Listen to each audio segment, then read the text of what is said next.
Ready? Oh, is this thing on? Okay. Hi, I'm Shazia Khan. I'm the social media strategist of the Globe Content Studio. And I wanted to reflect a little bit on 2022 for a second. I've been thinking a lot about it, and I've decided to dub 2022 as the year of the disturbing AI screenshot. I don't know, maybe you guys felt the same. It was around this time last year, probably in the spring actually, where I started to notice these creepy, kind of melty looking 9-panel gridded images all over my social feeds, kind of like this.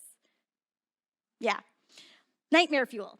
And there's plenty more where that came from, but I'll spare your eyes. I was like, what is going on? Why is everyone posting all this stuff? It was essentially around that time that OpenAI had announced DALL-E 2, their more advanced version of their text-to-image generator, a deep learning model that could take a natural language description or a prompt and turn it into a real image. Everyone was really excited about this technology, including one machine learning developer in particular who couldn't wait for it to come out and decided to make his own free, kind of like open source mini version of it, and everyone could just use it right away. It obviously had some mixed results, but it wasn't long before OpenAI actually released their model, and then another lab called Midjourney released their text-to-image generator, and then Stable Diffusion and a whole bunch more I can't name here, and we were off to the races.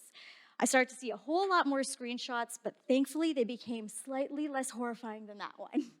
They became more detailed, more realistic, even kind of beautiful in some cases. And then towards the end of the year, I started to see these screenshots pivot pretty hard. Instead of it being just like visual stuff, it was screenshots of text. It was these dark gray backgrounds, and it looked like something like questions and answers or a conversation between two people. I was like, okay, what's going on now? And that was because OpenAI released something else called ChatGPT. I'm sure you guys have all heard of it. It's a chatbot that is leaps and bounds more intelligent than any other chatbot we've seen before. This thing can generate entire college essays. It can code an entire website in just a few seconds. It can write jokes, like funny jokes, like on par with stuff I could write probably. And I like to think I'm funny. But most importantly, it could potentially do my entire job. Yikes. Talk about a disturbing screenshot, right?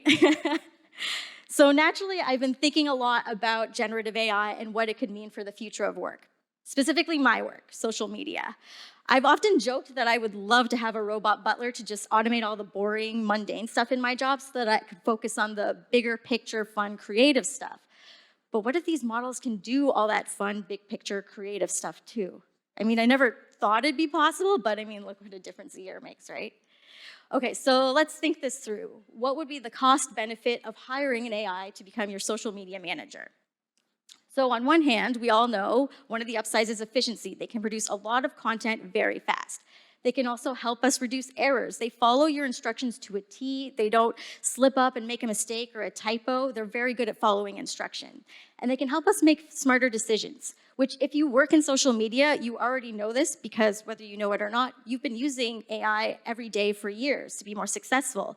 Machine learning is what powers a lot of the most successful social media players, and it's what's given us success too. Now, of course, there are some downsides.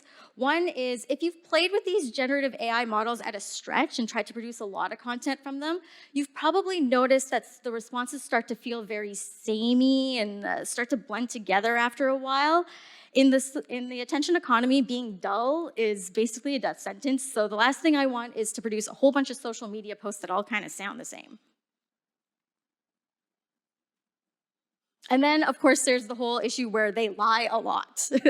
I'm sure you guys heard about Google Bard's disastrous demo where it came out swinging out the gate and it literally got the first question it was asked publicly wrong. You literally had one job, Bard. Everyone was ripping on them and their stock tanked, but I was like, why is everyone ripping on Google specifically? It's not like any of the other bots are any more truthful. ChatGPT is out there right now lying to some sixth grader about who like the 4th president of the United States is, and we're just like not even batting an eye.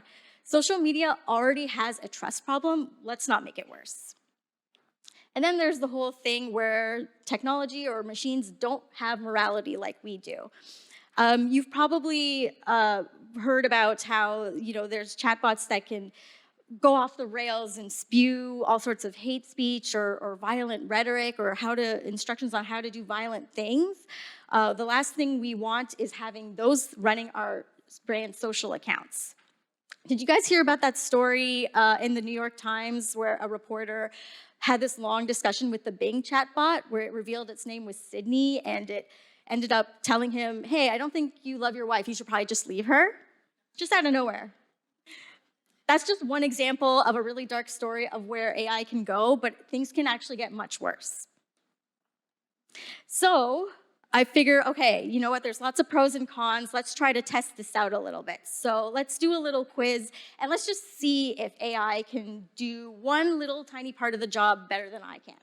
So up on the screen, you'll see two Facebook posts from Globe Content Studio. One of these posts was written by myself, and one was written by AI.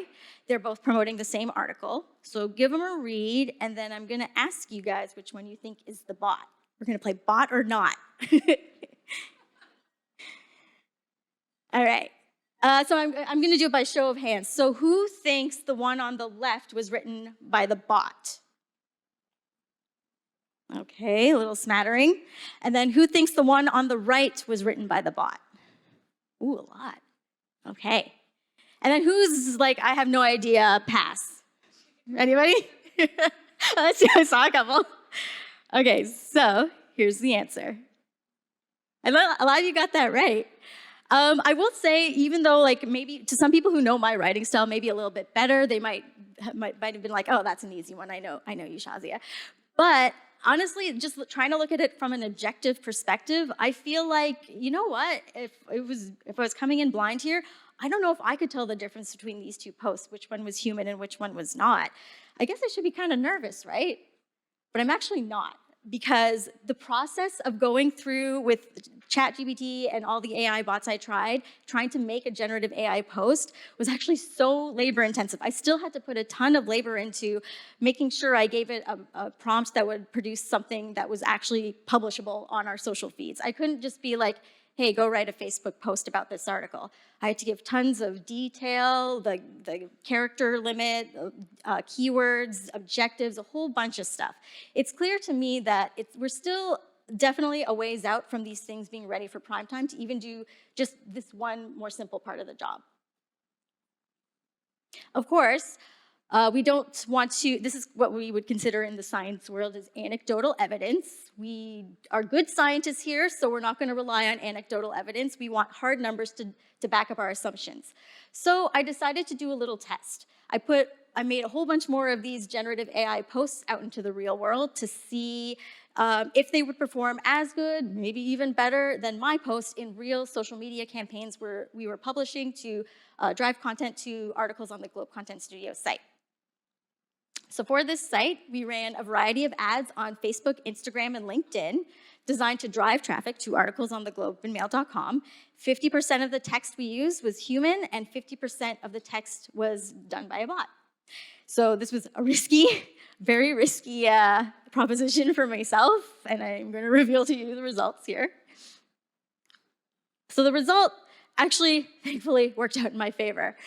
The me-generated copy actually generated a 33% higher click-through rate. It was also 13% more effective at getting people to land on the page and actually stay there and have a quality experience. On the platform itself, my post received a 2 times higher engagement rate, and perhaps the most important metric, at least to my bosses, is that I was able to produce results at half the cost of AI. So, yay! I think I can keep my job. Sean, can I keep my job? Can I keep my job? Let's talk about it. Oh gosh, okay. I thought these would be more effective stats. Honestly, I think the takeaway here is that when it comes down to it, I think we know deep down that AI can never really replicate human originality. These things are wicked efficient. Do not try to beat them at that. You won't win. You don't have enough coffee, trust me. What you can beat them at is humanity.